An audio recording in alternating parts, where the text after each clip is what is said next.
ओम नमो भगवते वासुदेवाय।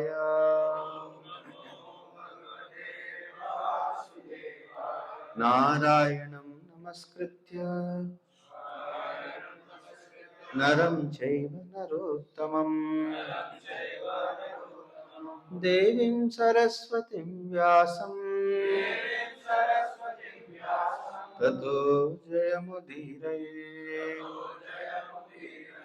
नष्टप्रायेषु भद्रेषु नित्यं भागवत सेवया भगवती उत्तमश्लोके भक्तिर्भवति नैष्ठिकी।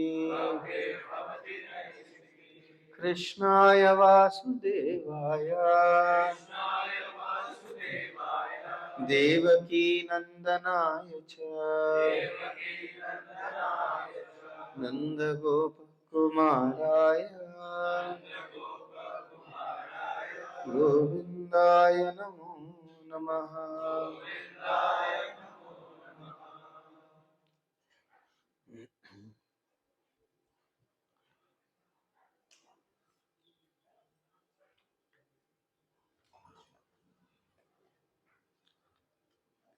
निवृत्ततर्षैरुपगीयमाना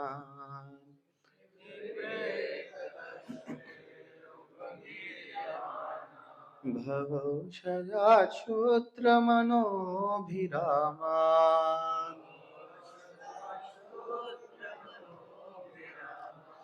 कौत्तमश्लोकगुणानुवादा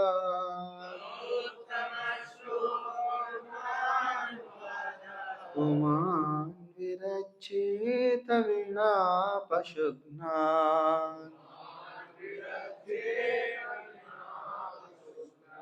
निवृत्ततर्षैरुपगीयमानान् भवौषधा श्रोत्रमनोभिरामा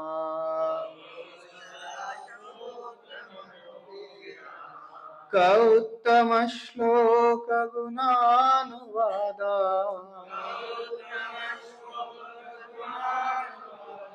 पुमान् विरचेत वीणा पशुघ्नान्।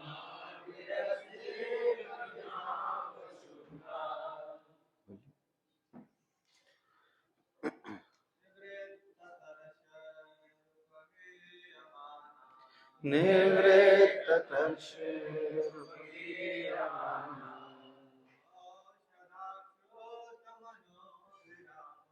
भवौषधा श्रोत्रमनोभिरामा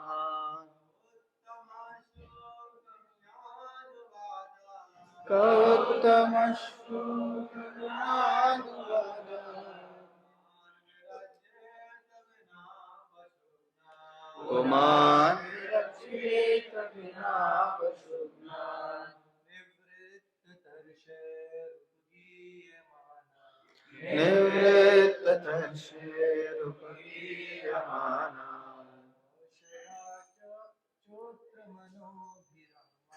भवौषधा श्रोत्रमनोभिरामा कौत्तमश्लोकगुणानुवादा पुमान् विरचेत वीणा पशुघ्नान्। निवृत्ततर्षैरुपगीयमाना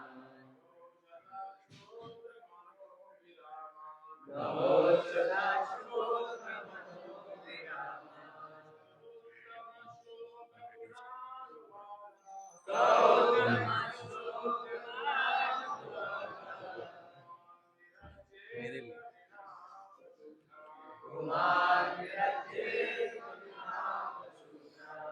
एक दो स्टूडेंट्स निवृत्ततर्षैरुपगीयमाना भवो सदा श्रोत्रमनोभिरामा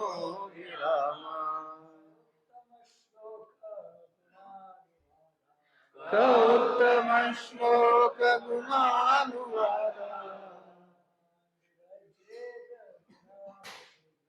पुमानिरचेत विना पशुना। जो स्टूडेंट्स आए हैं उनमें से कोई रिसाइट करना चाहेंगे? अच्छा, आपको हिंदी वाला चाहिए? थोड़ा मुश्किल है आप लोग, ठीक है। माता जी इसको रिसाइट करना चाहिए। निवृत्त तर्षेरुपगीयमाना भवो सदा श्रोत्रमनोभिरामा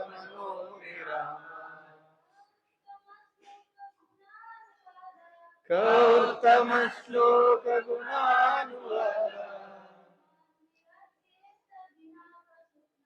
पुमानिरचेत विना पशुना। और किसी को करना?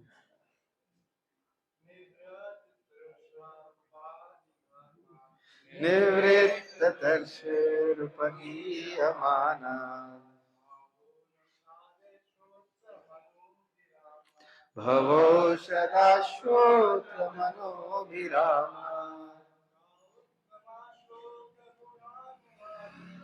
कौत्तमश्लोकगुणानुवादा पुमानिरचेत विना पशुना। हरे कृष्णा। बहुत सारे स्टूडेंट्स रोहतास से जो आए हैं, और सर्वप्रथम कई लोग आज पहली बार सत्य संकर्षण को सुन रहा हूँ। कितने लोग ऐसे हैं जो पहली बार आज प्रभु जी से सुन रहे हैं? छोटा सा प्रभु जी का इंट्रोडक्शन देना चाहूँगा, एकदम छोटा, क्योंकि संभव नहीं है लेकिन तो सत्य संकर्षण प्रभु जी थोड़ा सा मटेरियल क्वालिफिकेशंस बता के फिर हम स्पिरिचुअल में आते हैं। तो प्रभु जी ने NIT ट्रिची से पढ़ाई की, उसके बाद IIT BHU के एलुमनस हैं प्रभु जी। गेट में AIR 44 रैंक प्रभु जी का आया था। प्रभु जी का बहुत ज़्यादा इंटेंस डिजायर था यूथ तक स्पिरिचुअलिटी पहुंचने। इसके लिए कॉलेज डेज से ही वो निरंतर लोगों को भगवद गीता की शिक्षाएं देते रहते थे, हरिनियम के बारे में बताते रहते थे। और फिर इसी के साथ पुनः उन्होंने 2017 में मंदिर भगवान की सेवा में पूरा अपना जीवन लगा दिया। और तब से लेकर आज तक निरंतर रूप से प्रभु जी हजारों छात्रों के संपर्क में आए हैं, और उनके जीवन में प्रभु जी ने भक्ति, भगवद गीता, भागवतम और हरिनाम का ज्ञान दिया है। कई ऐसे छात्र हैं जो अभी अपने नौकरी के जीवन में भी प्रभु जी से गाइडेंस और कंसल्टेशन लेते हैं। प्रभु जी मेंटर भी हैं, साथ ही हमारे इस टेंपल के वाइस प्रेसिडेंट भी हैं। अच्छा, और सभी के लिए शेल्टर है। तो ये सब के साथ प्रभु जी बहुत ही विनम्र और फ्रेंडली भी हैं। कोई कुछ भी पूछना चाहता है कभी भी तो तुरंत जा सकता है, और एकदम आसान भाषा में उसके लेवल पे वो कैसे अपने जीवन में अच्छे से भक्ति कर सकता है ये बताते हैं। सबसे स्पेशल चीज है प्रभु जी का। तो आइए प्रभु जी के मंदिर में उनका हम स्वागत करते हैं। एक बार हरे कृष्ण महामंत्र बोलते हैं। हरे कृष्णा कृष्णा कृष्णा कृष्णा हरे हरे, हरे राम राम राम राम हरे हरे। यहाँ पे बाकी जो भी लोग सब कोई प्रभु जी से ही ट्रेंड है, उन्हीं से इंस्पिरेशन लेके ये हम लोग सेवा करने का प्रयास कर रहे हैं। हरे कृष्ण। ठीक है। हरे कृष्णा। सभी छात्रों का खास करके जो कहाँ से आए हैं, तो उनका स्वागत है मंदिर में। खास करके हमारे आयुष प्रो जो उन सबको लेके आए हैं यहाँ पर। ये गार्लैंड उनको पहना दीजिए, हमारे आयुष प्रो को।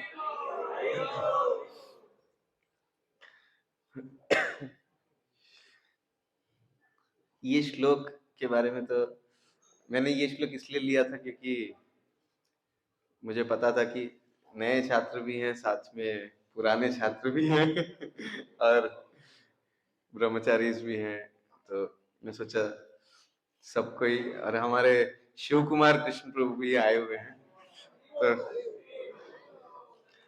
अगर ऐसे प्रभु जी बहुत ज्यादा बिजी हैं, शिव कुमार कृष्ण प्रभु, मुझे नहीं पता कहाँ से भागवतम क्लास अटेंड करने आ गए हैं, लेकिन लेकिन अगर आज उनसे मैं अनुग्रह करूंगा कि अगर उनके पास समय है तो ये छात्रों के लिए कुछ 1 घंटा आप क्लास ले सकते हैं दिन में, दिन के समय में। तो आप लोग के लिए यहाँ बैठ के वो उनसे सुनेंगे तो आप कूदने लगेंगे, जंप करने लगेंगे, इतने उत्साही स्पीकर है वो। तो YouTube सेलिब्रिटी भी बनने वाले हैं बहुत जल्दी।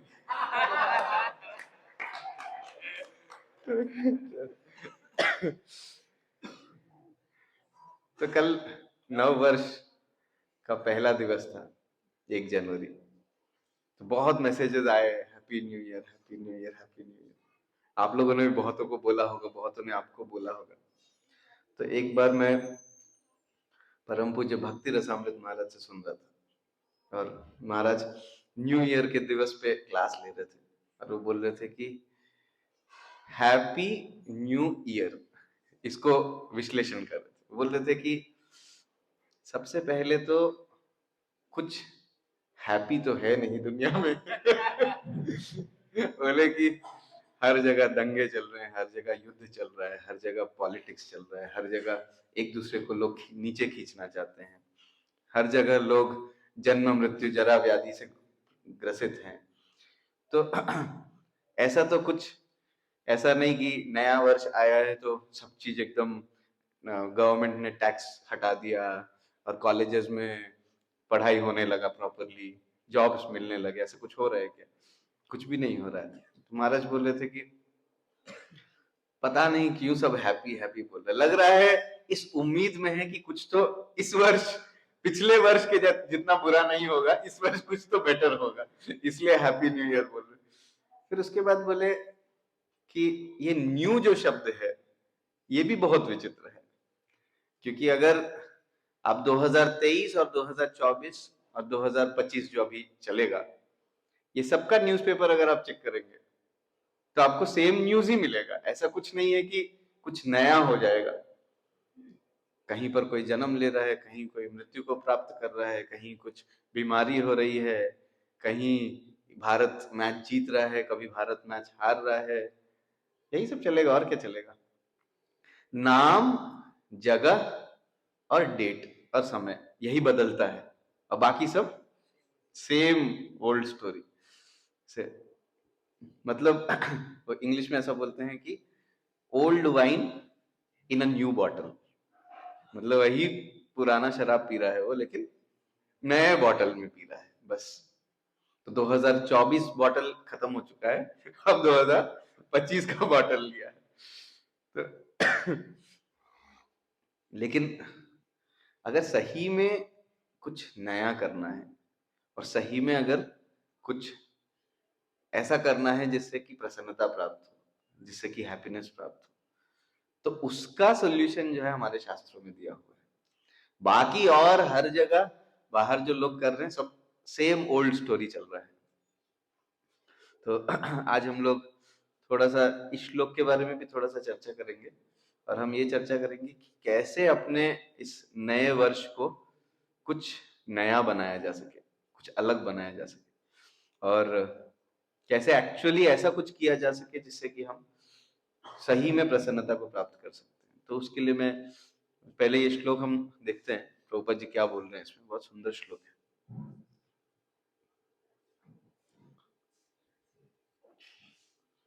तो हम इंग्लिश में ही ट्रांसलेशन आज पढ़ेंगे, लेक्चर हिंदी में कर लेंगे, लेकिन ट्रांसलेशन इंग्लिश में पढ़ेंगे। ऑन है क्या?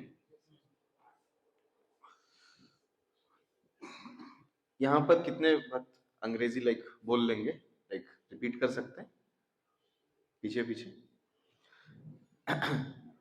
निवृत्त, रिलीज्ड फ्रॉम, तरशेर, लस्ट और मटेरियल एक्टिविटीज, उपगीयमानात्, which is described or sung, भवौषधात्, which is the right medicine for material disease. Shotra, the process of oral reception. Mana, the subject matter of thought for the mind. Abhiramat, from the pleasing vibration of such glorification. Kaha, who? Uttama Shloka, of the Supreme Personality of Godhead. Gunanuvadat, from describing such activities.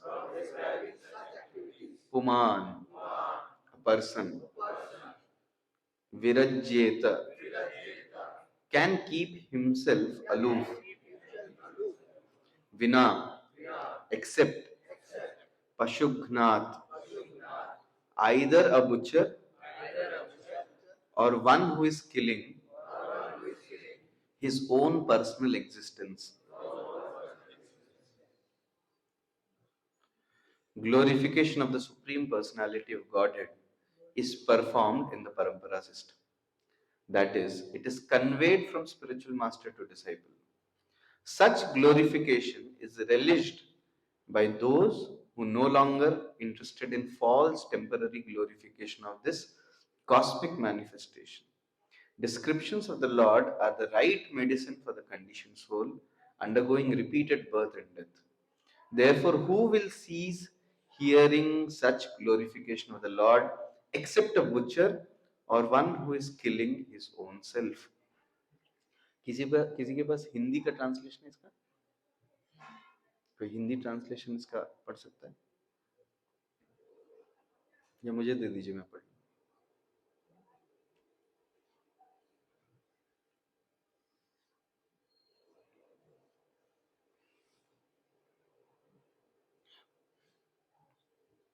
यही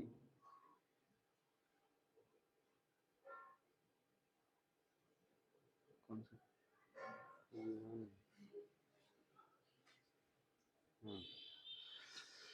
भगवान की महिमा का वर्णन परंपरा पद्धति से किया जाता है, अर्थात यह आध्यात्मिक गुरु से शिष्य तक पहुंचाया जाता है। ऐसे वर्णन का आनंद उन लोगों को मिलता है जो इस जगत के मिथ्या क्षणिक वर्णन में रुचि नहीं रखते। भगवान का गुणगान जन्म मृत्यु के चक्कर में फंसे बद्ध जीवों के लिए उपयुक्त औषधि है।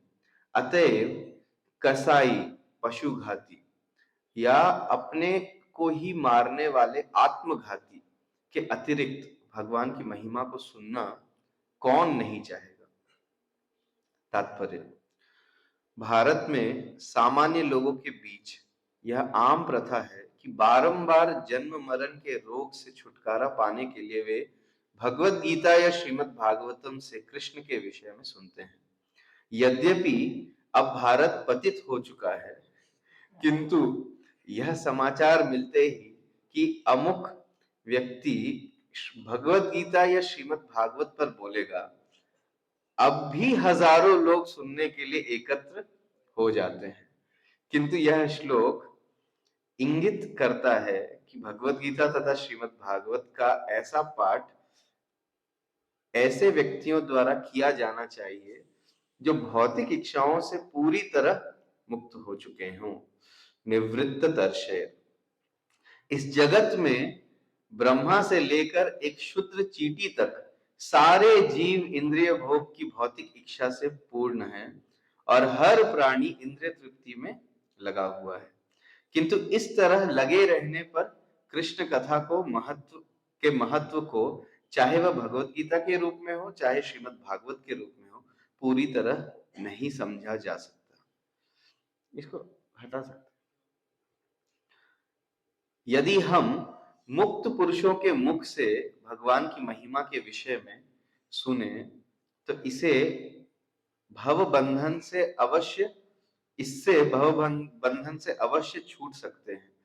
किंतु श्रीमद् भागवत के पेशेवर वाचकों से सुनने पर वास्तव में मुक्ति प्राप्ति में कोई सहायता नहीं मिल सकती है।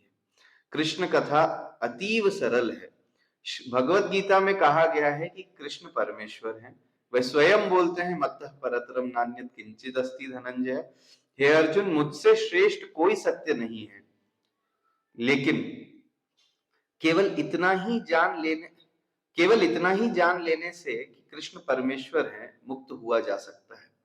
किंतु इस कलयुग में लोग असली लाभ से वंचित रहते हैं, क्योंकि वे ऐसे धूर्त व्यक्तियों से भगवत गीता सुनना पसंद करते हैं जो भगवत गीता को यथारूप में प्रस्तुत न करके उसे अपनी इच्छा अनुसार तोड़ते मरोड़ते हैं।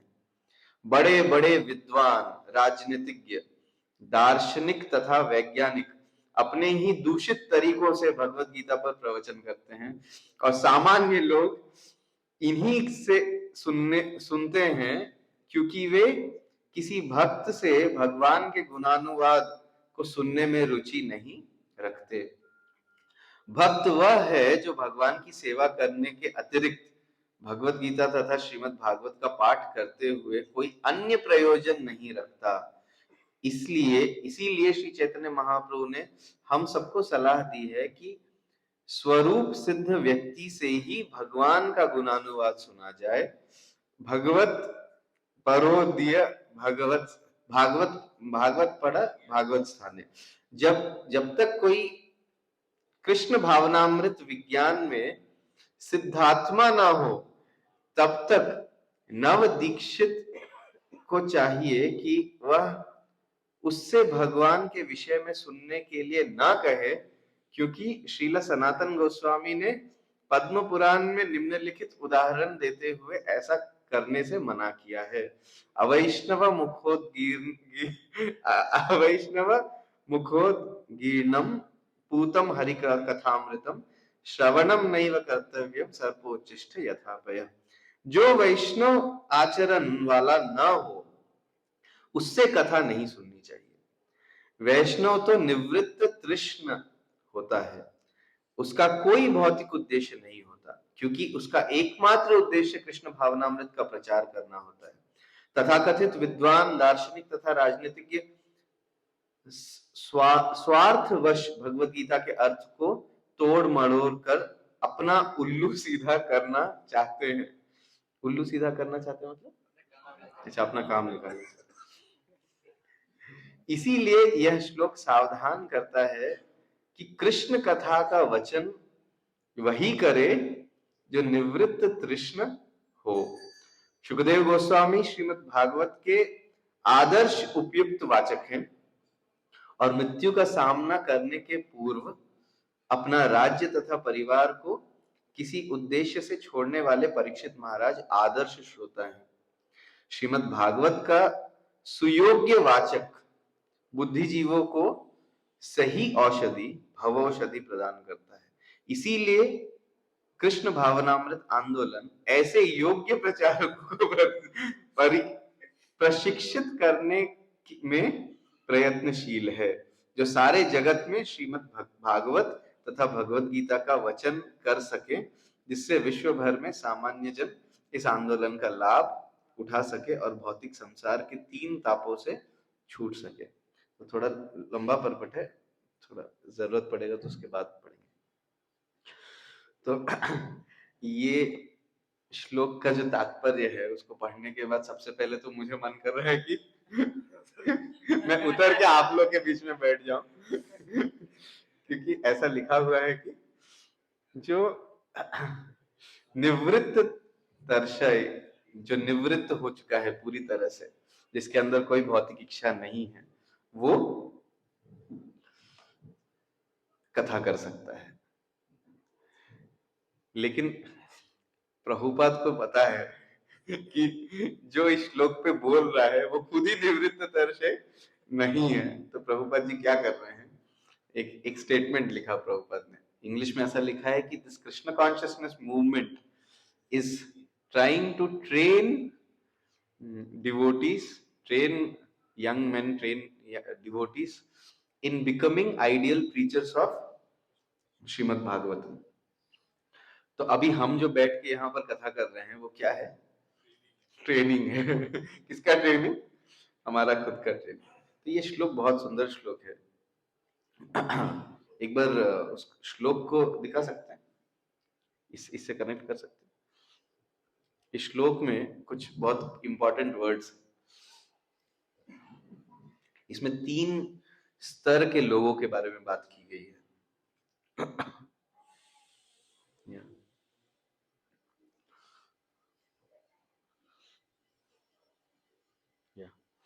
तो पहला स्तर है जो पूर्ण रूप से निवृत्त हो चुके हैं भौतिक इच्छाओं से।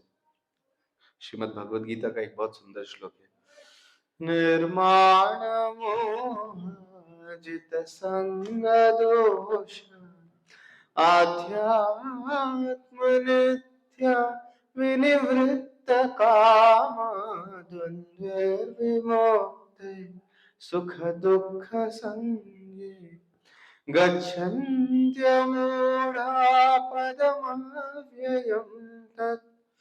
बोल रहा है कि इसमें भी वही वर्ड आया है, निवृत्त तर्षर, ऐसा करके वही सेम शब्द उधर भी आया। निवृत्त का क्या मतलब होता है? निवृत्त का मतलब होता है, प्रभुपाद जी ऐसा ट्रांसलेशन में लिख रहे हैं, निवृत्त मतलब वो व्यक्ति जो, निवृत्ति बोलते हैं ना हिंदी में निवृत्ति का क्या मतलब होता है? जो रिटायर हो गया है उसको बोलते हैं ना, सेवानिवृत्त हो गया, रिटायर हो गया। रिटायर हो गया का क्या मतलब है? मतलब क्या अंतर है एक व्यक्ति में, जब वो रिटायरमेंट उसको प्राप्त हो गया उसके बाद क्या करेगा? उस घर में बैठा है, हर दिन जब तक रिटायर नहीं हुआ था 9 बजे ऑफिस के लिए चले जाता था। जिस दिन से रिटायरमेंट हुआ, घड़ी में 9 बजता है, उसके शरीर में शक्ति भी है, लेकिन अब उसको पता है कि अब मुझे जाने की जरूरत नहीं है। तो उसको इंग्लिश में सब बोलते हैं done with lust. Done with lust मतलब इंद्रिय भोग करने के सामान है सामने, हमारे सामने पड़े हुए हैं, लेकिन हमें कोई इच्छा ही नहीं है करने की, वो है निवृत्त तर्षय। तो यहाँ पर कितने लोग को लगता है कि आप लोग निवृत्त तर्षय के लेवल पे हो, या कितने लोगों को लगता है कि नहीं हो उस लेवल पे? निवृत्त तर्षय मतलब कोई भौतिक इच्छा ही नहीं है, आपके सामने अभी मटर पनीर और ये सब रखा रहेगा और आपको इच्छा ही नहीं करेगा खाने का। क्या अमन ब्रो? अमन ब्रो एक ड्रामा किए थे, उस ड्रामा में इन्होंने गिरिराज महाराज का रोल किया था, करेक्ट, लेकिन वो सिर्फ ड्रामा था। क्योंकि गिरिराज महाराज के पास एक प्रोस्टिट्यूट गई थी। उन्होंने किया था वो ड्रामा, किया था ना आपने, बड़े स्टेज पे इम्प्रेशंस में किया था। तो वो सीन भी था उसमें कि प्रोस्टिट्यूट आती है गिरिराज महाराज के पास और गिरिराज महाराज सोचते कि नहीं, मैं प्रभुपाद जी को क्या मुंह दिखाऊंगा, और वो भाग जाते हैं वहां से। तो ड्रामा करना बहुत आसान है, लेकिन अगर रियल लाइफ में होगा तो हरिदास ठाकुर के जैसा बोलना कि अभी तुम वेट करो मैं अपना जप करता हूँ, बहुत मुश्किल है। ये निवृत्त तर्षय का लेवल है। तो निवृत्त तर्षय व्यक्ति जो है वो क्या करता है? उपगीयमाना, निरंतर भगवान का गुणगान करता है। जैसे हमारे श्रीमान राधेश्याम प्रभु, मुझे लगता है कि जब कोविड चल रहा था उस समय उन्होंने वर्ल्ड रिकॉर्ड स्थापित किया होगा यूट्यूब पे कंटेंट डालने में, क्योंकि हर दिन, मुझे नहीं लगता ऐसा कोई भी यूट्यूबर होगा, कोई भी ऐसा स्पीकर होगा यूट्यूब पे जो हर दिन 12-12 घंटा लेक्चर बोलता हो, क्योंकि 12 घंटा बोलने के लिए प्रिपेयर भी करना पड़ता है, लेकिन राधेश्याम को जरूरत नहीं पड़ता है प्रिपेयर करने का। कंटिन्यूस बोले जा रहे 12 से 14 घंटा हर दिन उनके लेक्चर्स अपलोडेड हैं उसमें, और एक दिन 2 दिन के लिए नहीं, लगभग 1.5-2 साल के लिए उसमें इतने सारे कोर्सेज उन्होंने कवर कर दिया। जब श्रील जयप्रताप स्वामी महाराज, आप भक्तों को पता है कि जब उनको पैरालिसिस का जब अटैक आया था और पूरा उनका हेल्थ खराब था, लेकिन अचानक से रात में बीच में उठ के चिल्लाने लगते थे कि अभी मुझे क्लास देना है। तो अभी सारे उनके 50,000 से ज्यादा शिष्य लोग के ग्रुप्स हैं, व्हाट्सएप ग्रुप्स और कम्युनिकेशन चैनल्स हैं, उसमें भेजा जाता है कि महाराज बोल रहे हैं कि अभी उनको क्लास देना। अभी समय क्या हो रहा है? रात के 12:30 बज रहे, और सब नींद से उठ रहा है, कोई बोल रहा है अच्छा महाराज, सब ऑन कर रहा है अपना ऑनलाइन और सब लॉग इन कर रहा है, कोई सो रहा है, कोई अलग अलग, सब सब अपना अपना लीला कर रहा है, कोई महाविष्णु लीला, अलग अलग सब सो रहा है। और महाराज को है कि मुझे बोलना है, कृष्ण कथा करना है। श्रीला गौर गोविंद महाराज ऐसा बोलते थे कि कोई भी दिन उनका बिना एक भागवतम का चर्चा किए नहीं नहीं जाता था। तो उन्होंने अपने शिष्यों को बोला था कि कोई नहीं, मतलब किसी ना किसी व्यक्ति को तो आपको लाके मेरे सामने बैठाना है और मुझे कथा हर दिन करना है। तो जो पागलपन है कृष्ण का गुणगान करने का, ये किसके अंदर होता है? निवृत्त दर्शक के अंदर होता है, शुद्ध भक्त के अंदर होता है। ये पहला लेवल इसमें बताया गया। तो अभी हम लोग में से तो कोई है नहीं उस लेवल पे, तो हमारे लिए क्या है? भवौषधात् श्रोत्र मनोभिरामा। तो दूसरा लेवल है भवौषधात्। तो क्योंकि कृष्ण कथा एक शुद्ध भक्त के लिए अमृत के बराबर होता है, और वही कृष्ण कथा एक साधक के लिए दवाई के बराबर होता है, औषधि के बराबर होता है। जैसे रूप गोस्वामी ने उदाहरण दिया है जॉन्डिस का, कि जब जॉन्डिस होता है तो मीठा शुगरकेन का जो रस है वो कैसा लगता है? कड़वा लगता है, लेकिन वो दवाई है हमारे लिए, और उसको लेते रहेंगे तो धीरे धीरे मीठा लगने लगेगा, तब इसका मतलब शुद्धता उसमें आ रहा है। तो भवौषधा, तो ये जो भवौषधा जो शब्द यूज हुआ है वो साधक के लिए है, ये दूसरा लेवल है। लेकिन इसमें एक और तीसरा लेवल भी बताया गया है, क्योंकि साधक तो वो है जो भगवान के पास आया है कि मैं भौतिक दुनिया से परे आध्यात्मिक जगत जाना चाहता हूं, इस इच्छा से आया है।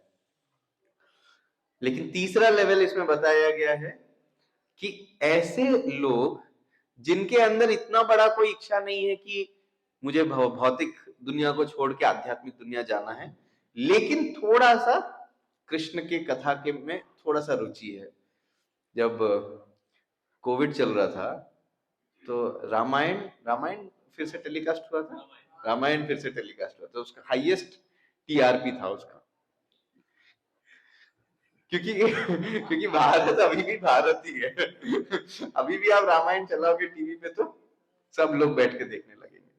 क्यों? कि देखिए रामायण महाभारत हमारे, हम लोग को हिस्ट्री, हमारे आचार्यों ने और हमारे संतों ने हमें हिस्ट्री में बैटल ऑफ पानीपत और बैटल ऑफ और क्या क्या होता था, एक हल्दी घाटी और इसका बैटल और उसका बैटल, ये सब कभी नहीं सिखाया। हम लोग को कौन सा बैटल सिखाया? कुरुक्षेत्र का बैटल। क्यों कुरुक्षेत्र का बैटल बताया? क्योंकि उसमें कौन चला रहा है गाड़ी? भगवान कृष्ण चला रहे। तो कुरुक्षेत्र का बैटल देखेंगे तो अर्जुन, कृष्ण, उसमें फिर बीच में शंख बजेगा और फिर भगवत गीता। तो अभी कौन सा हल्दी घाटी का बैटल या पानीपत का बैटल, किस बैटल में शंख बजा के भगवत गीता बोला गया? कोई और बैटल है? इसका मतलब वो बैटल में आपको सिर्फ और सिर्फ न्यूज आएगा कि कितने लोग मरे, क्या हुआ, ये हुआ। लेकिन कुरुक्षेत्र का बैटल एक ऐसा बैटल है जो आपको रोमांचित भी करेगा। एक हमारे चैतन्य चरण प्रभु हैं, तो उन्होंने कुरुक्षेत्र का बैटल भी 18 दिन के लिए हुआ था, और 18 दिन हर दिन कैसा बैटल हुआ, कैसा युद्ध हुआ, उसके ऊपर उन्होंने 18 छोटे छोटे लेक्चर्स लिए हैं। तो वो है वो एक, तो मतलब महाभारत सीरीज उन्होंने लिया है, तो उसमें उन्होंने ये चीज डिस्क्राइब किया है। तो आप उसको सुनेंगे तो जितने बॉलीवुड हॉलीवुड स्पेशल इफेक्ट सब फेल हो जाएंगे उसके सामने। किस तरह कैसे उड़ के आ रहा है, कैसे कर रहा है। लेकिन जितने मूवीज हैं उसमें क्या ऐसा चीज होता है जो लोगों को आकर्षित करता है? एक एक्शन, और क्या होता है? हाँ मतलब एक्शन मतलब वही स्टंट्स होगा और रोमांस होगा, बहुत इमोशंस होंगे। तो परिवार, इमोशंस, रोमांस, पॉलिटिक्स और सस्पेंस और वायलेंस और ये एक्शन, महाभारत में सब है। ऐसा ऐसा एक श्लोक भी है कि जितने स्टोरीज बनते हैं, जितने भी राइटिंग्स लिखे जाते हैं, जो भी ऑथर ने लिखा है, वो सब व्यास उच्छिष्ट है, मतलब व्यासदेव ने जो लिख दिया है उसी का उच्छिष्ट लोग लिख लिख के पैसा बना रहे हैं। हम वो क्या जेके रॉलिंग हैरी पॉटर बन गए हैं और ये हो गया है वो हो गया है, ये सब व्यासदेव का उच्छिष्ट है। मतलब मुझे ऐसा लगता है कि भौतिक दुनिया का जो स्टोरी बुक्स है व्यासदेव ने जो थूक दिया है उसको उसको लिख दिया इन लोगों ने। जैसे जैसे मॉडर्न टेक्नोलॉजी के बारे में ऐसा बताया जाता है कि अर्जुन को कृष्ण ने बोला था कि ये तो कलयुग के लोगों के लिए है, ये द्वापर युग के रिफाइंड लोगों के लिए नहीं है, और ऐसा करके ये जो मॉडर्न जो तकनीक है टेक्नोलॉजी है उसको बोलते हैं। तो ये तीसरा कैटेगरी है। तीसरा कैटेगरी है जिनको कृष्ण कथा इसलिए रुचि हो रही है क्योंकि उनको मजा आ रहा है सुनने में। जैसे देखिए ये जो मजा के लिए जो सुनते हैं ना ये मजा के लिए सुनने वाले जो है वो धीरे धीरे आध्यात्मिक संस्थानों में भी घुस गए हैं। जैसे अभी रिसेंटली क्या हुआ था कि एक, मैं नाम डिटेल्स नहीं बताऊंगा, लेकिन श्रीमान अच्युत मोहन प्रभु मुझे एक दिन कॉल किए और बोलते हैं कि एक प्रोग्राम है, भगवत गीता के ऊपर बोलना है वहां पर, और यंग स्टूडेंट्स हैं जिनको लेक्चर देना है। तो बोलते हैं कि लेकिन रिक्वेस्ट है स्कूल के अधिकारियों से कि प्रभु जी आप ऐसा क्लास दीजिए कि स्टूडेंट्स को मजा आ जाना चाहिए। तो कुछ आपको जो बोलना है बोलिए, आपको जैसा एग्जांपल देना है दीजिए, आप गीता बोलिए, जो बोलना, जो आप आपके ऊपर है आप क्या बोलना चाहते हैं, लेकिन हमारे स्टूडेंट्स हंस हंस के पागल हो जाने चाहिए। उनको मजा आना चाहिए बहुत।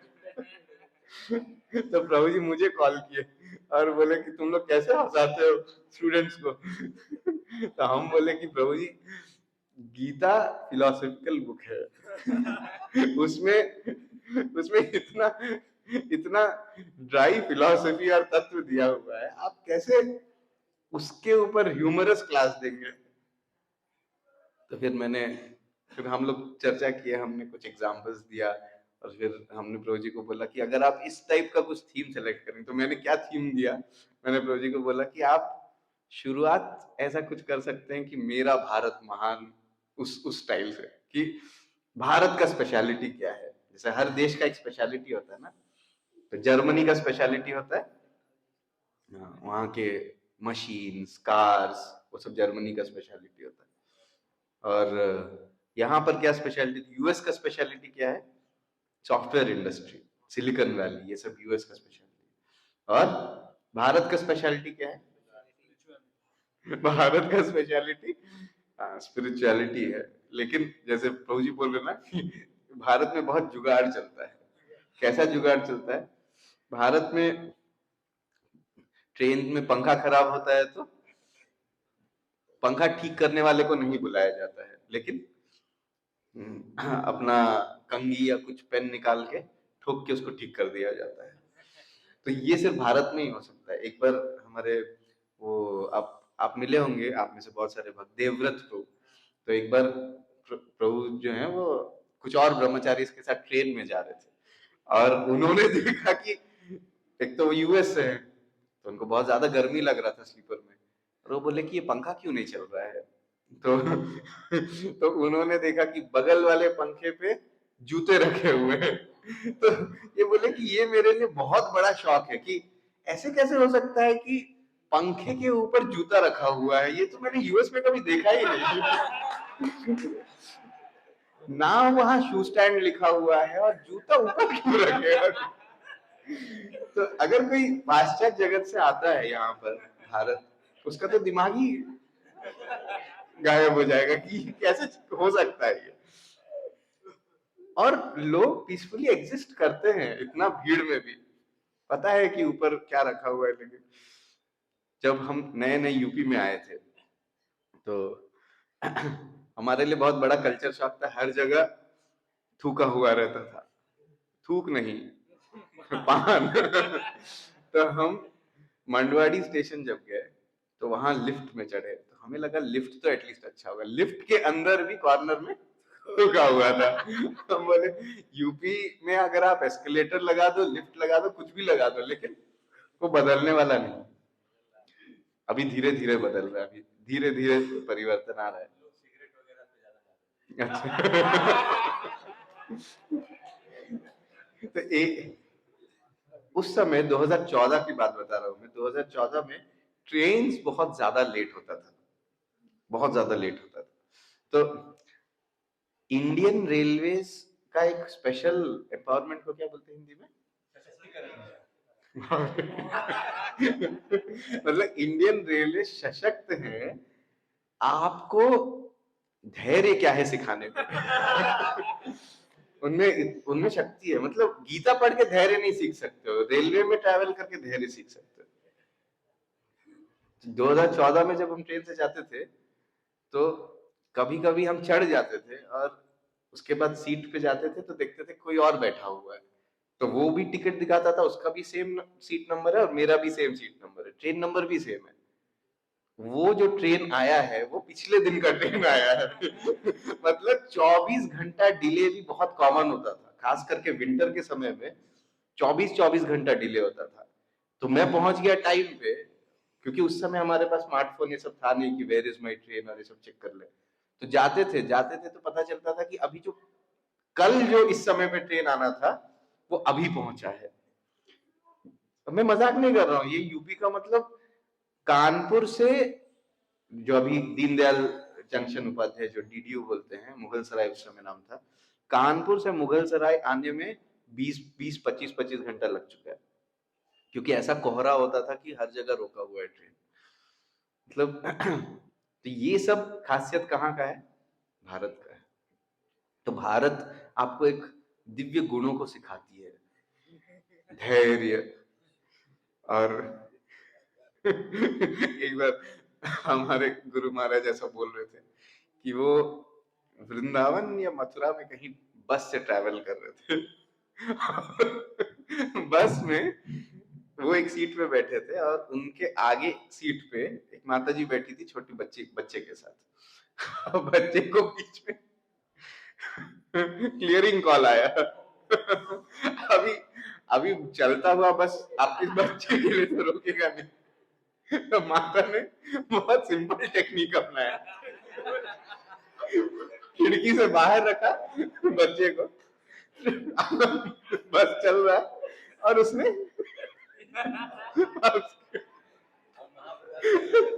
और महाप्रसाद जो है पीछे सीट वाले को मिला।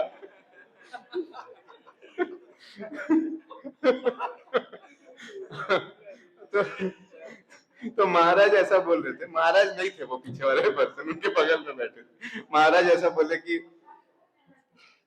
जब पीछे वाले व्यक्ति को महाप्रसाद प्राप्त हुआ तो आगे वाली जो माँ बैठी हुई है वो पीछे वाले को देख के ऐसा मुस्कुरा रही है जैसे कि तुम कितने भाग्यवान हो कि मेरे बच्चे का तुमको ये प्राप्त हुआ है करके। तो ये सिर्फ भारत में ही पॉसिबल है। बच्चा पूरे देश का है, परिवार का नहीं है। तो श्रोत्र मनोभिरामात, मतलब श्रोत्र मनोभिरामात का मतलब है कि कृष्ण कथा सुनने में बहुत एक एक भौतिक स्तर पे भी एक आनंद प्राप्त होता है। भौतिक स्तर पे भी एक, क्योंकि उसमें एक्शन, थ्रिलर, रोमांस और सस्पेंस सब भरा हुआ है। तो 3 लेवल बताए गए। तो साधक को श्रवण करना चाहिए, इसीलिए 2 कान दिए हैं, 1 मुंह दिया है, जिससे कि ज्यादा से ज्यादा सुने और जितना जरूरत है उतना बोले। तो प्रभुपाद जी तात्पर्य में ऐसा लिख रहे हैं कि अवैष्णव से नहीं सुनना चाहिए। तो खास करके आज के समय पे ये जो यूट्यूब कल्चर जो पूरा इतना चल रहा है, यूट्यूब पे इतना ज्यादा लोग कुछ भी बता रहे हैं गीता के नाम पे, भागवत के नाम पे, तो बहुत केयरफुल रहना चाहिए कि उनसे नहीं श्रवण करना है। तो तो मैं इसका जो नीचे का जो तात्पर्य है वो बहुत सुंदर है। इसमें ऐसा लिखा हुआ है, ये पहला दो लाइन्स है, उसके बाद लिखा है कौत्तम श्लोक गुणानुवादात् वादात् पुमान् विरज्येत विना पशुघ्नात्। इसका मतलब है कि ऐसा कौन सा व्यक्ति होगा जो भगवान की कथा सुनने में रुचि नहीं दिखाएगा, इच्छा नहीं रखेगा।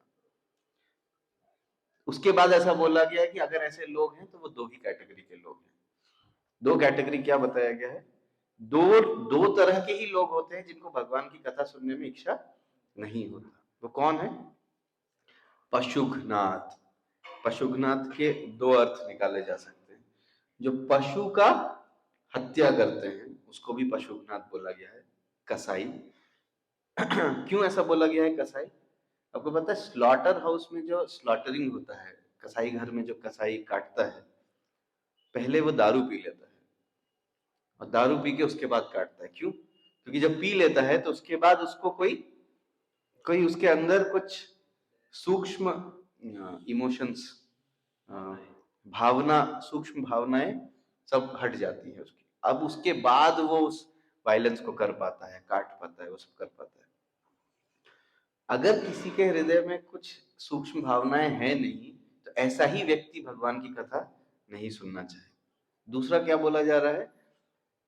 पशुघ्नाथ जो है, विना पशुघ्नाथ, उसको आप संस्कृत में दो तरह से तोड़ सकते हो। अपशुघ्नाथ भी बोल सकते हो और पशुघ्नाथ भी बोल सकते हो, दोनों से संधि एक ही होगा। तो अपशुघ्नाथ का मतलब होता है कि आत्मा का हत्यारा। अभी भगवत गीता पढ़ेंगे तो उसमें क्या बोला गया है? आत्मा का कोई हत्या नहीं कर सकता। तो ये आत्मा का हत्यारा क्या होता है? आत्मा का हत्यारा का मतलब आत्मा का जो दिव्य लक्षण है, नित्य सेवा में लगना, उस सेवा भाव का हत्यारा, उस सेवा भाव को जो मार देता है। जो अपने आत्मा को मार डालना चाहता है, अपने आत्मा का सुसाइड करना चाहता है, वो है पशुघ्नाथ। तो इस तरह दो तरह के लोग बोलेंगे, यही लोग होंगे जो, तो बिना ऐसा ऐसा बोला पुमान विरज्येत। पुमान विरज्येत का मतलब है ऐसा कौन सा व्यक्ति होगा, जैसे बहुत बार ऐसे ललकारने के लिए नहीं बोलते हैं कि कौन सा ऐसा मर्द होगा जो ऐसा नहीं कर सकता, ऐसा ऐसा मतलब ऐसा बोलते हैं ना कि ललकारने के लिए। अगर तुम भक्त हो तो कैसे तुम हरिनाम संकीर्तन में नहीं भाग ले रहे हो? जैसे जैसे आज हम लोग हरिनाम संकीर्तन पे गए तो मैं देख रहा था कि कितना अच्छा दो लाइन में सब भक्त जा रहे हैं और सबसे आगे हमारे शिव कुमार कृष्ण प्रभु। उनका उनका उत्साह इतना था कि हर एक व्यक्ति जो भी उनको दिख रहा था उसको हाथ खड़ा करवा दे रहे थे और उसके मुंह से हरिनाम निकलवा रहे थे। सोचिए आज हम हरिनाम पे गए, हम लोग सब साथ में गए, तो लगभग 60-70 जितने लोगों से हम लोग इंटरैक्ट किए। आपको पता है आपने उनको उनका एक्चुअल हैप्पी न्यू ईयर कर दिया। क्यों? क्योंकि उनका भक्ति का जीवन शुरू हो गया। जिस जिसने हाथ उठाया, जिस जिसने मुंह से बोला, सबका भक्ति का जीवन शुरू हो गया। मुझे ऐसा हर जगह इतने सारे बिलबोर्ड, पोस्टर, ये वो मूवी के फोटोज ये सब लगे रहते हैं। मुझे ऐसा लगता है जब भी मैं बाहर घूमता हूँ तो मुझे ऐसा लगता है कि हर जगह क्यों राधा और कृष्ण का इतना सुंदर विग्रह का फोटोज हर जगह क्यों नहीं लगा दिया जा रहा है? जब वहां पर आए ना हम लोग, एक फिल्म थिएटर था वहां पर, तो वहां लिखा होता संगीत, तो हमें लगा कि एक्चुअल संगीत तो हम कर रहे हैं, नृत्य और संगीत तो हमारा चल रहा है। फिर मैं वहां देखा बगल में लिखा था फूड फैक्ट्री, तो फूड फैक्ट्री तो हमारे भक्त लोग कुंभ में 50-50 हजार लोगों को एक एक दिन खिलाएंगे। सोचिए वो एक्चुअल फूड फैक्ट्री है। तो हर जगह जहां खाना बट रहा है वहां प्रसाद बटना चाहिए। हर जगह जहां पर बड़े बड़े हीरो हीरोइन के फोटो लगे वहां किसका फोटो लगाना चाहिए? राधा कृष्ण का फोटो लगाना चाहिए। सोचिए मैं सोच रहा था कि अगर पूरे पूरे सिटी में हर जगह सिर्फ राधा कृष्ण का फोटो लगा है। बस फोटो देख देख के लोगों के अंदर का आध्यात्मिक जो ये है, शक्ति है और भक्ति है, वो जागृत हो जाएगा। अगर हर जगह फिल्म के सॉन्ग जहां जहां बज रहे हैं वहां से हरिनाम अगर निकलने लगेगा तो बस सुन सुन के ही लोग भक्त बन जाएगा। तो स्पिरिचुअल कल्चर का कितना महत्व है। पहले जैसे आप आज भी अगर आप उडुपी और ये सब प्लेसेस जाएंगे तो स्पिरिचुअल कल्चर इतना स्ट्रांग है कि वहां जाते के साथ आपको स्पिरिचुअल वाइब्स आने लगेंगे, क्योंकि हर जगह से कुछ मंत्र उच्चारण चल रहा है। जहां दिखेंगे लोग गुरुकुल के बच्चे दिखाई देंगे, सब धोती कुर्ता पहने हुए हैं, सब तिलक लगाए हुए हैं। हर जगह श्रीमन नारायण या जय श्री कृष्ण चल रहा है। तो इस तरह का एटलीस्ट लीडरशिप को एक चीज तो करना चाहिए कि फ्यूचर में देखते हैं अगर हो पाता है तो लीडर्स के द्वारा एटलीस्ट इतना तो करना चाहिए कि जो भगवान के होली प्लेसेस हैं जैसे वृंदावन, मायापुर, हम लोग तीर्थराज प्रयागराज में बैठे हैं, तीर्थों का ये राजा है, तीर्थों के राजा में देशी शराब का ठेका लगा हुआ है। बताइए, ये तीर्थराज है। अगर तो हम लोग को एक्चुअली सोचना चाहिए। इसीलिए श्रीमद् भागवतम और भगवत गीता के प्रिंसिपल्स हर एक युवा और हर एक लीडर के लिए इतना इंपॉर्टेंट है, क्योंकि अगर वो उसके आधार पे अपने जीवन शैली को रखेगा तो वहां से अपने जीवन को परिवर्तित कर पाएगा, और फिर फ्यूचर में जहां पर भी वो कुछ जॉब में जाएगा, कुछ परिवार अपना पालेगा, जो भी करेगा, तो वहां पर वो इस तरह का एक स्पिरिचुअल कल्चर बना सकता है। प्रभुपाद जी ने कितना मेहनत किया, कितने सारे देश के लीडर्स, इंदिरा गांधी को लेटर लिखा, महात्मा गांधी को लेटर लिखा, और बहुत सारे पॉलिटिशियंस के पास प्रभुपाद जी जाते थे और सबको और इंदिरा गांधी को क्या बोला प्रभुपाद ने बोला कि मुझे विश्व शांति और विश्व में सुख कैसे लाना है, खुशी कैसे लाना है, उसका रास्ता पता चल गया है। तो कृपया करके अगर आप थोड़ा सा अगर इसको ध्यान से लेंगे, इसको सही तरीके से लेंगे, तो हम लोग एक्चुअली विश्व में क्रांति लेके आ सकते हैं। किसी ने सपोर्ट नहीं किया, सबने बोला कि बूढ़ा आदमी है, स्वामी जी है, कुछ तो अपना बड़बड़ा रहा है, उसको क्या समझाऊं कि देश को कौन चलाता है। तो उसका हो गया असैसिनेशन। गांधी जी, उनका भी असैसिनेशन। तो ये बहुत इंपॉर्टेंट चीज है। प्रभुपाद जी देखिए क्या नीचे लिख रहे हैं, इसमें लिख रहे बहुत सुंदर, अभी लास्ट पार्ट में प्रभुपाद जी लिखेंगे।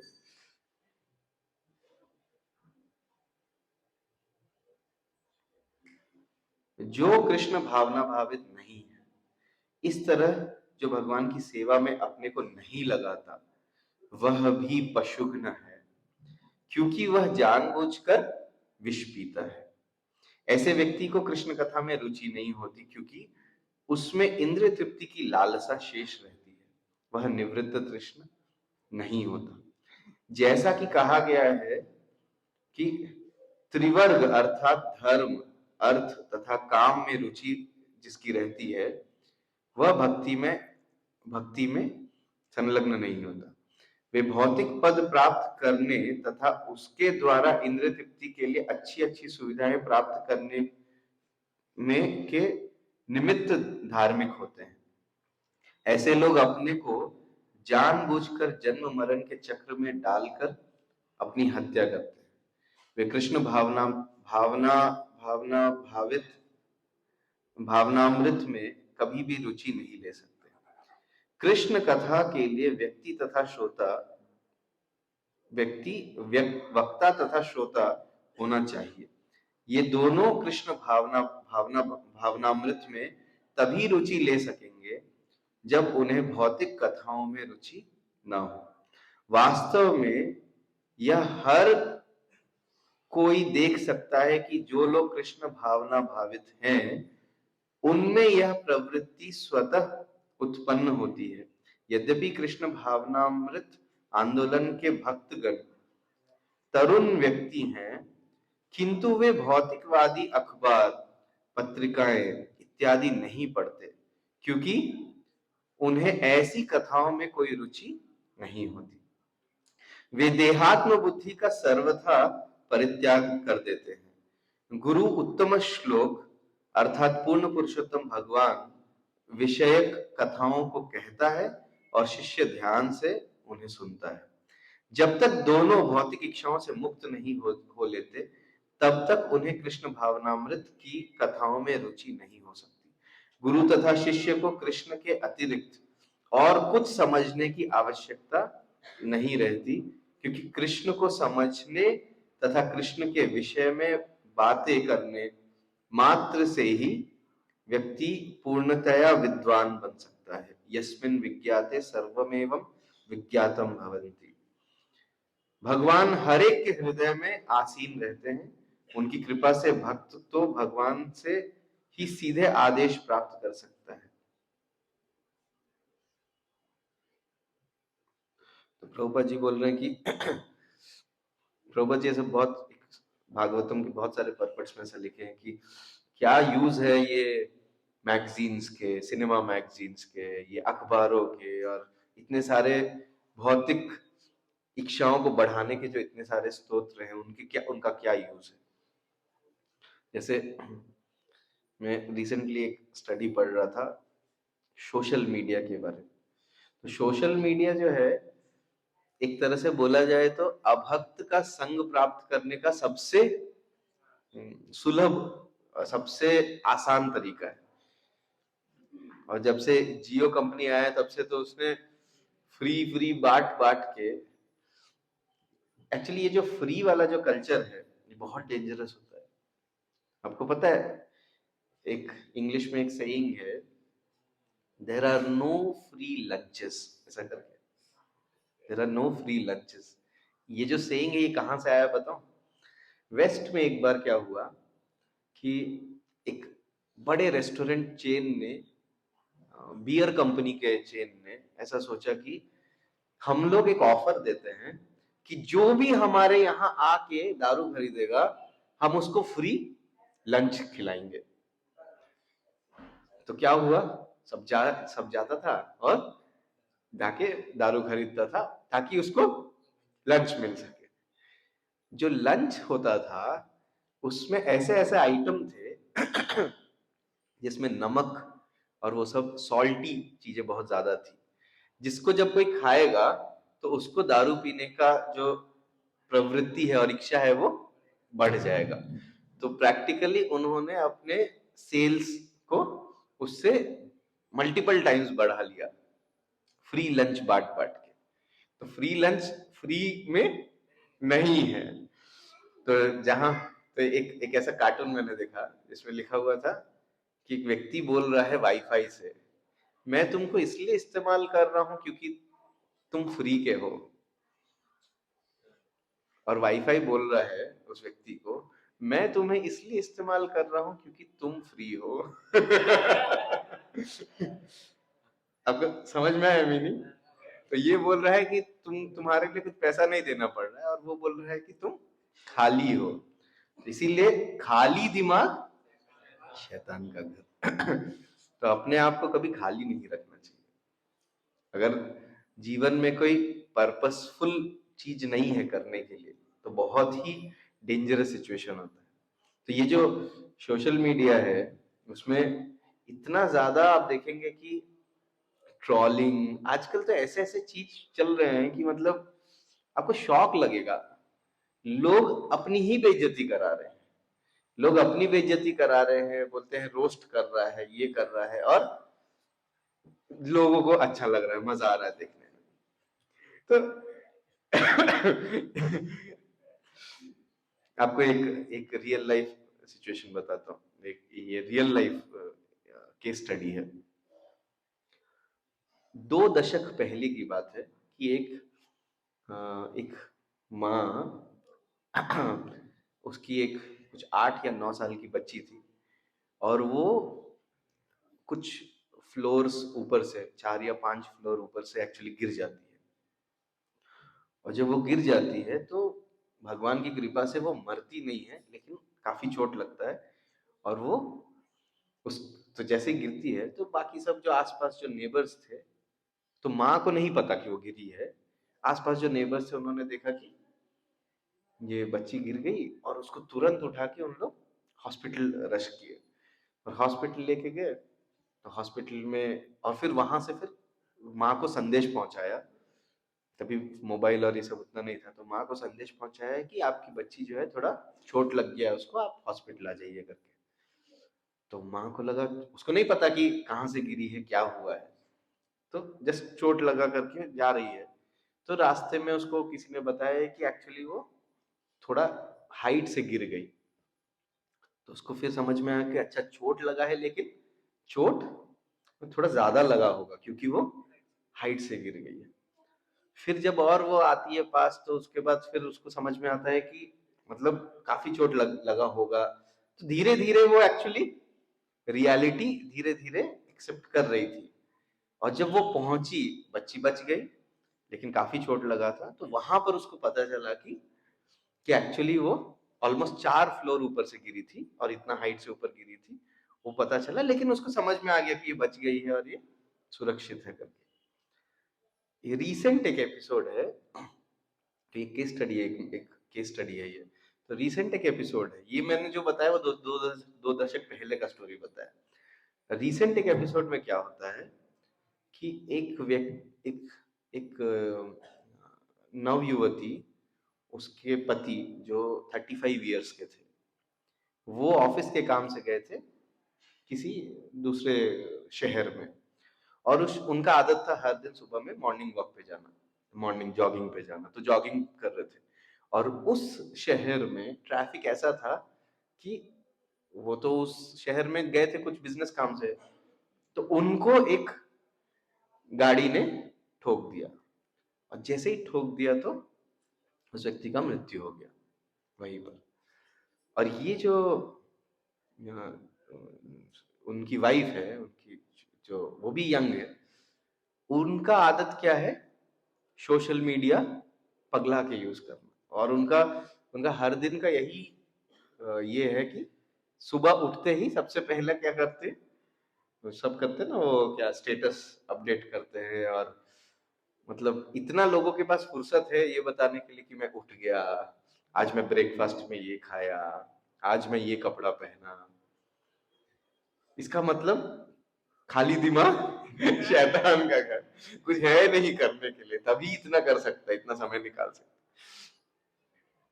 है। जैसे ही वो उठी, वो तो मॉर्निंग मॉर्निंग जॉगिंग पे जाता था, वो तो 5 बजे करता था, और ये उठती थी 7 बजे। तो 7 बजे जैसे ही उठी और सोशल मीडिया अपना व्हाट्सएप और ये सब ओपन की, इतने सारे ग्रुप्स में उस व्यक्ति का जो एक्सीडेंट हुआ उसका फोटो, उसके जैसे लोग नहीं, RIP, rest in peace, may God bless him, शांति, ओम शांति, ऐसे ऐसे करके मतलब पूरा चैट्स भरे हुए थे। आज तक वो जो लड़की है वो एक शॉक में है, ट्रॉमा में है। क्यों? क्योंकि अगर वही लड़की को धीरे धीरे रियलिटी बात किया जाता, या कोई 4-5 उनके रिलेटिव्स उनके पास जाते, वो लोग बताते कि देखो ऐसा कुछ हुआ है, आपको समझना पड़ेगा, और उसको बहुत धीरे धीरे समझाया जाता, तो वो एक्चुअली उस शॉक को धीरे धीरे एक्सेप्ट करके 2-3 दिन में संभल जाती। मैंने अपने घर में देखा है, मैं खुद ही इन्वॉल्व था जब मेरे फैमिली में मेरे रिलेटिव का डेथ हुआ था। तो मैं खुद ही संभाला था। तो हमने पहले 2 दिन के लिए तो बताया ही नहीं, उसके बाद धीरे धीरे उनको रिवील किया। लेकिन अभी सोशल मीडिया ने क्या किया, झट से उसको ऐसा शॉक दिया और वो ट्रॉमा में चले गए।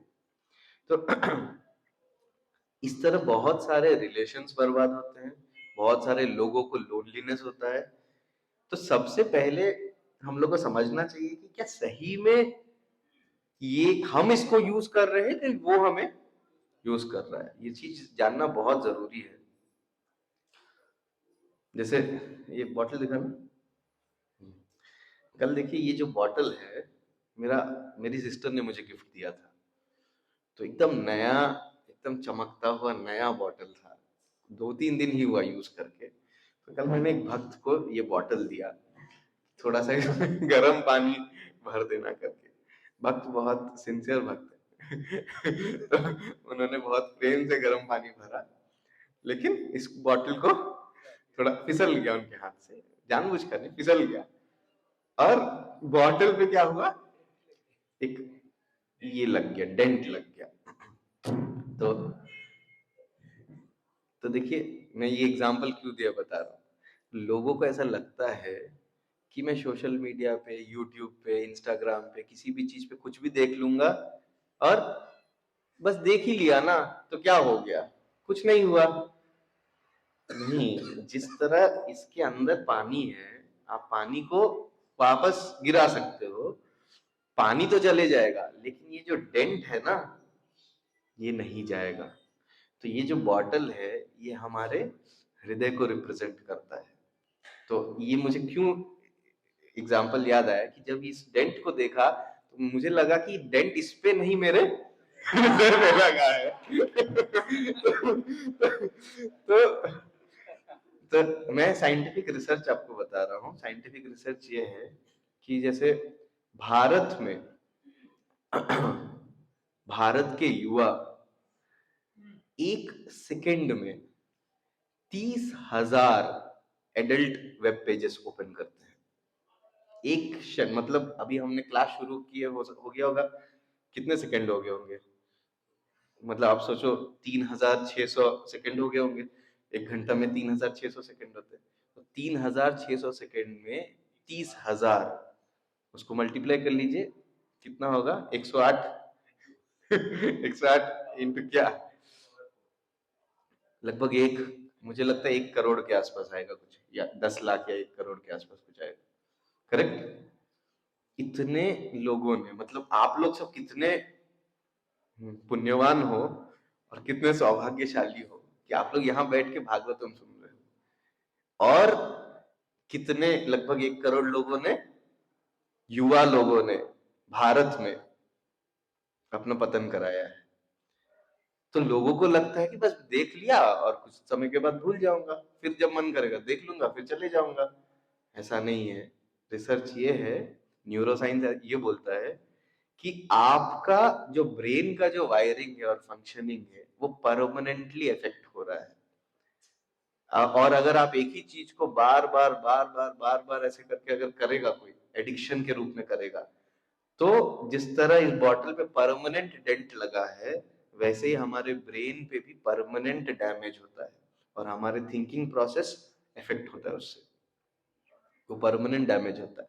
राधेश्याम प्रभु एक लेक्चर में हम लोग को कुछ वीडियोस दिखा रहे थे, तो उन्होंने बताया कि देखो, जैसे आपने देखा है कभी कभी कुछ वायर से करंट जा रहा है, तो अगर ज्यादा करंट चल जाएगा तो क्या होगा, जल जाएगा वायर। तो वैसे ही हमारे जो नर्वस सिस्टम है, ये एक पर्टिकुलर लेवल ऑफ स्टिमुलेशन और लेवल ऑफ हैप्पीनेस को एक्सपीरियंस करने के लिए, और अचानक से अगर आप उसे ज्यादा करंट भेज दोगे तो क्या होगा। तो जिस तरह वायर जलता है, उसी प्रकार हमारे ब्रेन के नर्वस सिस्टम में आग लग जाता है, या फिर वो परमानेंटली इफेक्ट होता है, परमानेंट डैमेज होता है।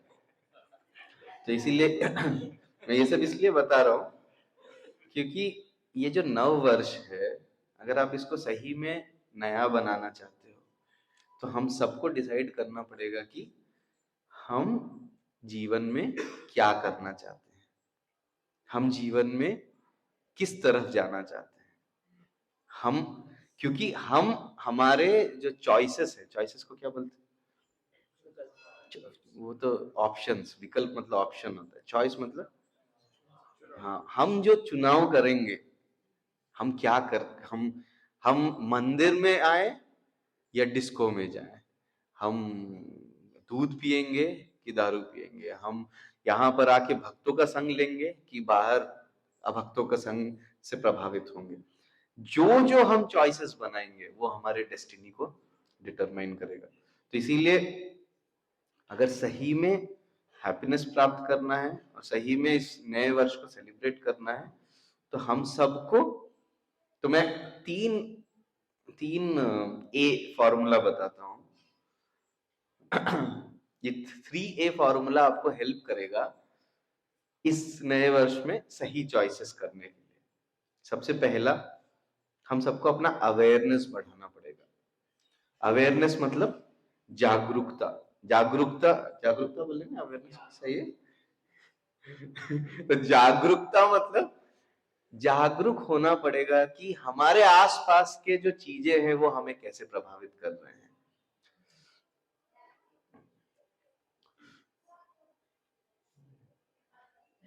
सोशल मीडिया जो है वो एक, जैसे अगर मान लीजिए आप मोदी जी के सपोर्टर हो, तो सोशल मीडिया आपको ऐसा ही चीज दिखाएगा जो आपको और मोदी का सपोर्टर बनाए।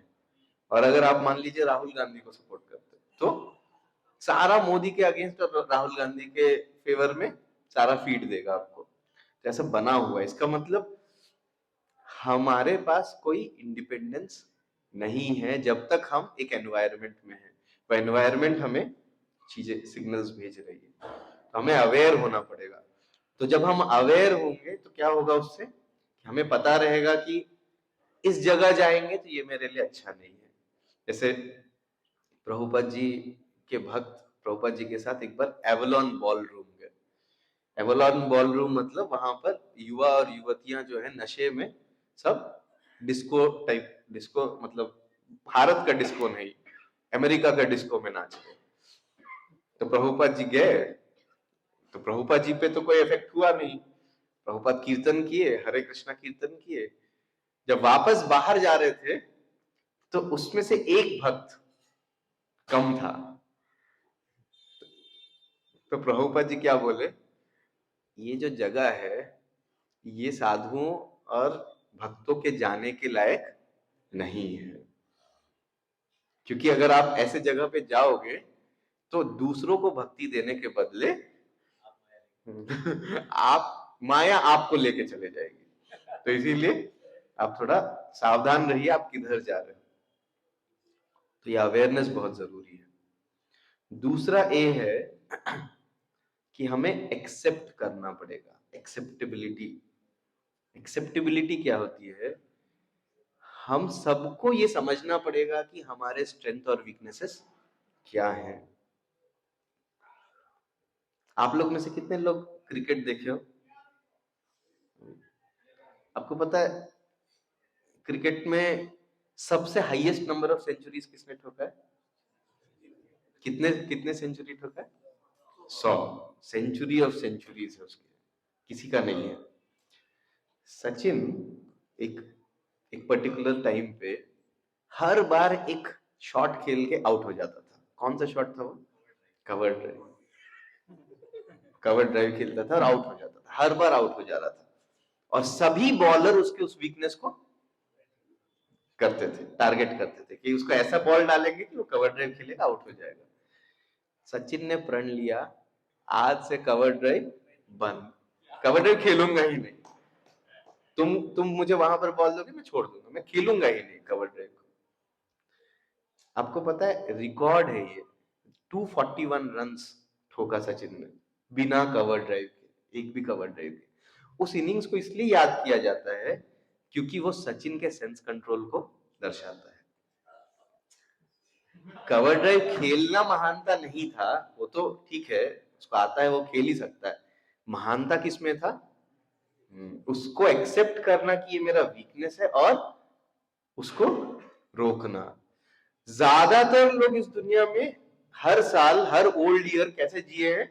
डिनायल में जिए हैं। उनको तो यही नहीं एक्सेप्ट करेंगे कि ये हमारा वीकनेस है। तो अगर हम अपने वीकनेस को जानेंगे, अवेयर होंगे, फिर दूसरा एक्सेप्ट करेंगे और जाके उसके लिए हेल्प मांगेंगे, तो फिर हेल्प मिल सकता है। ये दूसरा चीज है। और तीसरा चीज है कि कुछ एस्पिरेशन होना चाहिए।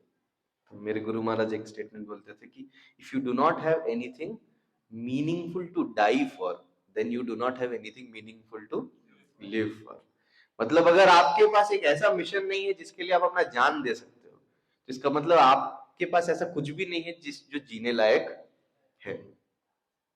ऐसा होना चाहिए। जैसे देशभक्त होता है तो वो देश के लिए जान दे देगा। तो अरे आंध्र प्रदेश में तो हीरो का मूवी रिलीज होता है तो 4-5 लोग उसमें अपना कुर्बानी दे देते हैं। नहीं, मैं मजाक नहीं कर रहा, आप स्टैट्स देख लो। जब भी बड़े हीरो का मूवी रिलीज होता है तो ऐसा स्टैम्पेड जानते हैं, लाइक वो भगदड़ मच जाता है कि 2-3 लोगों का जान चल जाता है। अभी रिसेंटली एक केस हुआ था, एक बहुत फेमस साउथ इंडियन एक्टर को जेल में डाल दिया गया था। उसका कारण क्या था? उसका कारण ये था कि उसका जब मूवी रिलीज हुआ तो एक एक छोटी बच्चे के की माँ अपने बच्चे को लेके हॉल गई थी फर्स्ट डे फर्स्ट शो देखने के लिए। और भगदड़ में, और भगदड़ क्यों मचा?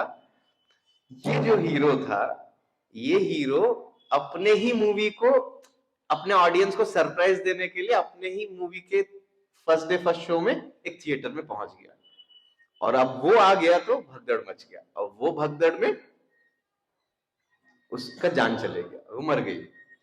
और जब मर गई तो देखिए, आप जिस हीरो के लिए जान दे रहे हो, वो हीरो बोलता है कि 4-5 लाख उसके अकाउंट में भेज देंगे। आपको समझ में आया? बोलते 4-5 लाख उसके अकाउंट में डाल दो ना, जो मर गई है, उसके उसके परिवार वालों को दे दो।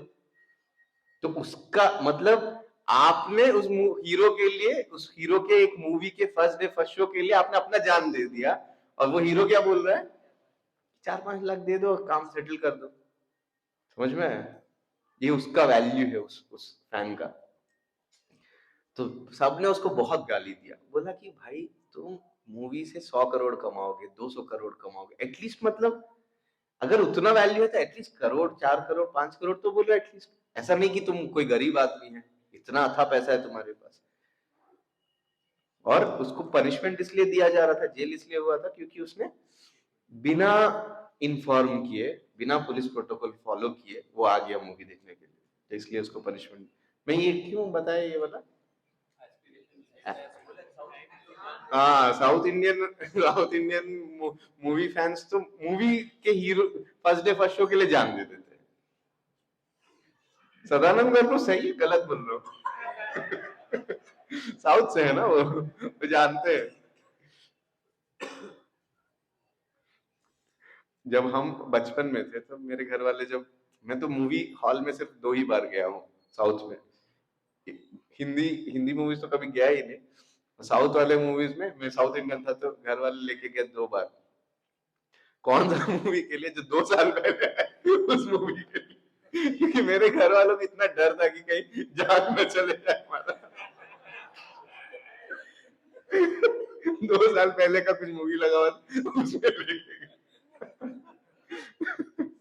तो कुछ एस्पिरेशन होना चाहिए लाइफ में, कि हम जीवन जी रहे हैं तो किस उद्देश्य से जी रहे हैं, तो क्या करने के लिए जी रहे हैं।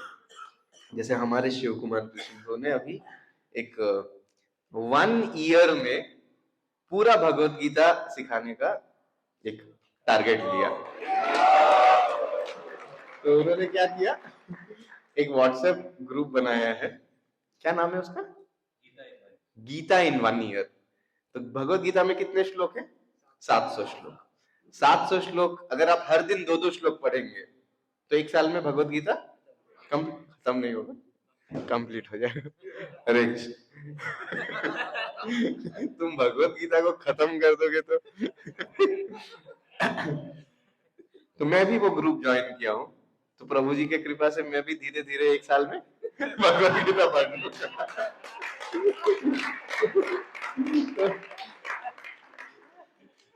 आप लोग सब भी ज्वाइन कर सकते हो।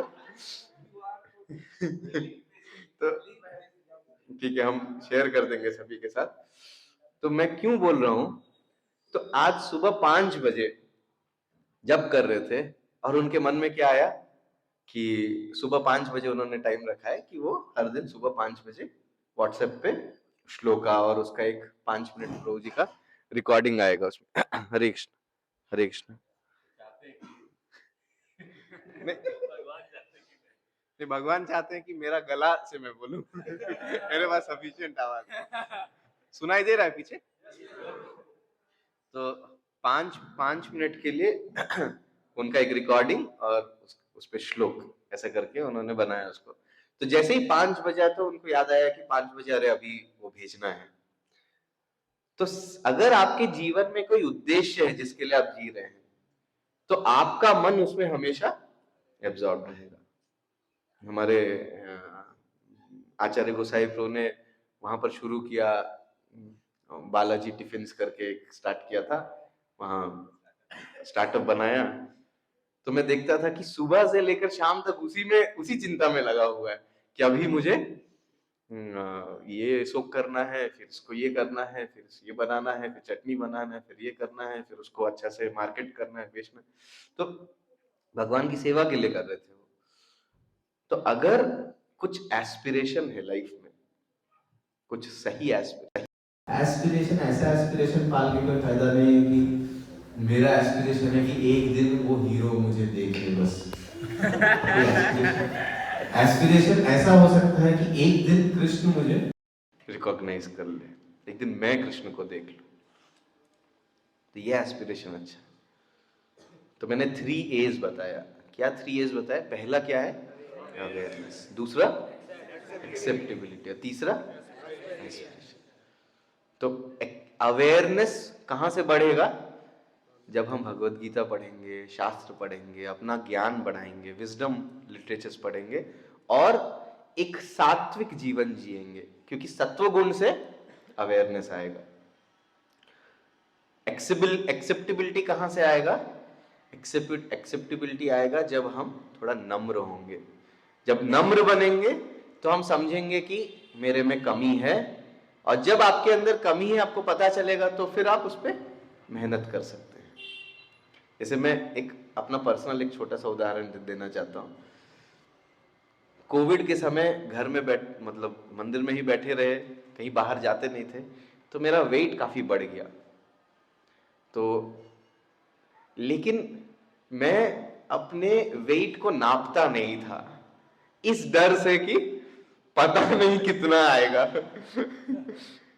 लेकिन एक बार क्या हुआ कि मैं 3-4 महीने पहले एक बार मैंने अपना वेट नापा, और मैं ही शॉक्ड रह गया कि मेरा वेट उस समय, वो 3-3.5 महीने पहले 97 kgs था। मैं बोला बाप रे, मतलब देखिए होता होता क्या है, मुझे भी यही डर लगा कि मैं सेंचुरी न ठोक दूं। और मैं ऐसा सोचा कि देखो 60, 65, 70, 75, 80 तक आप बोल सकते हो कि नहीं, चलता है चलता है चलता है चलता है, लेकिन जब सर के ऊपर चल जाता है ना पानी, तब उसके बाद नहीं चलता है। ये चलता है, एटीट्यूड बहुत खराब होता है। तो अपने वीकनेस को समझना चाहिए, उसको एक्सेप्ट करना चाहिए। तो जब मैंने एक्सेप्ट किया कि मुझे वेट कम करने की जरूरत है, तो उसमें नम्रता लगता है और करेज लगता है।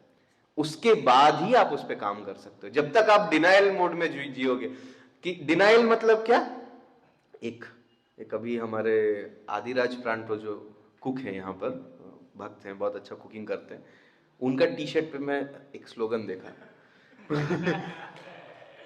No excuses only result.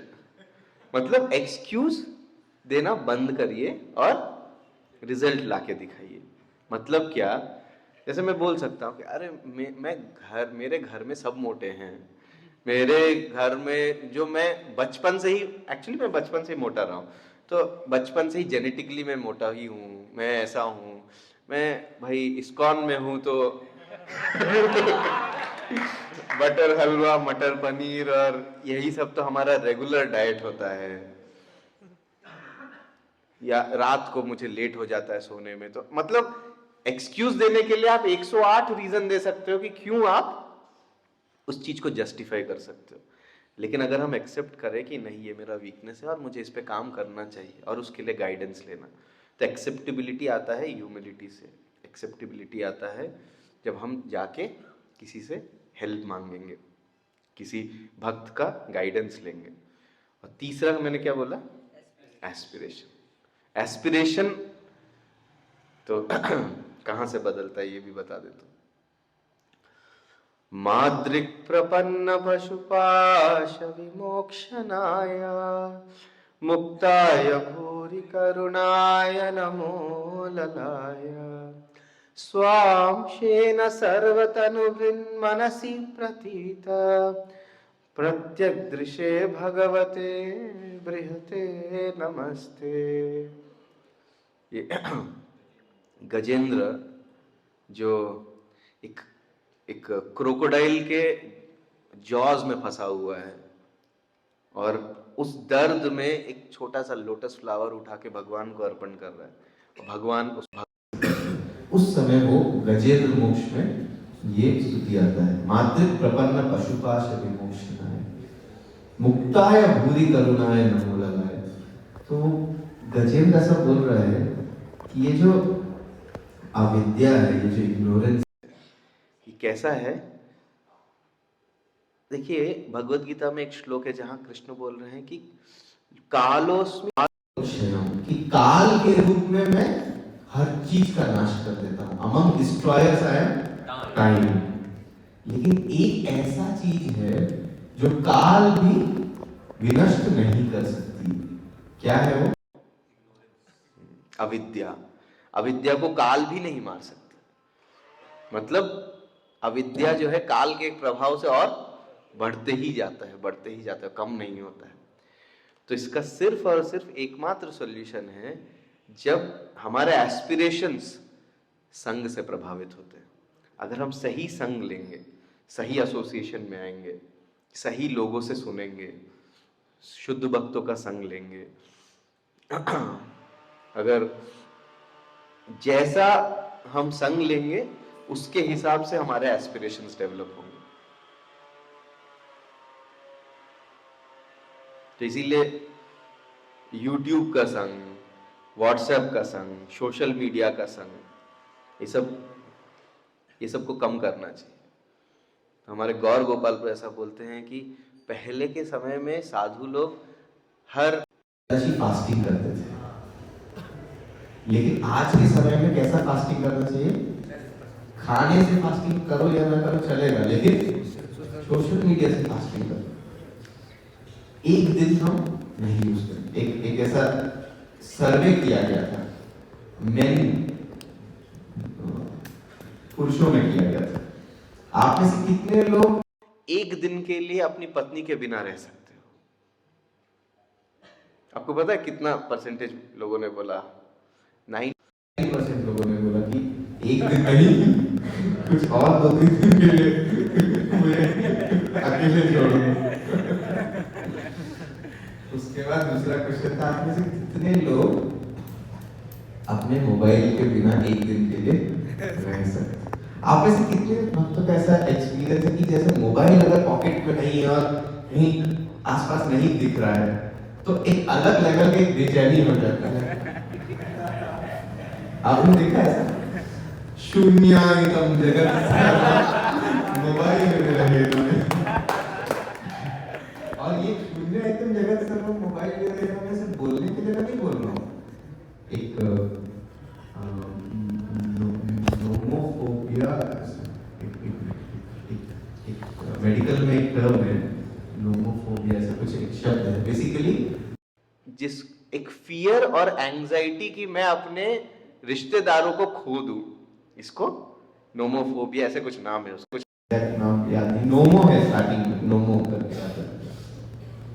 तो अभी साइकोलॉजिस्ट ने एक और टर्म कॉइन किया है कि नोमो मतलब नो मोबाइल। मतलब मोबाइल कहाँ चलेगा, मोबाइल कहाँ चलेगा।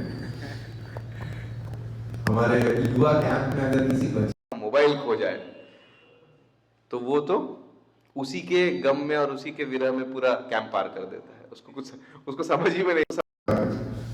तो इसीलिए मेरा बस रिक्वेस्ट है कि हम सही ज्ञान को समझें, सही लोगों का संग लें, सही एक्टिविटीज को करें। हमारा बहुत बड़ा सौभाग्य है कि प्रभुपाद जी का आश्रय प्राप्त है। एक रियल मतलब सदगुरु, मतलब वो सदगुरु नहीं, सदगुरु मतलब एक सही गुरु प्राप्त है हमें।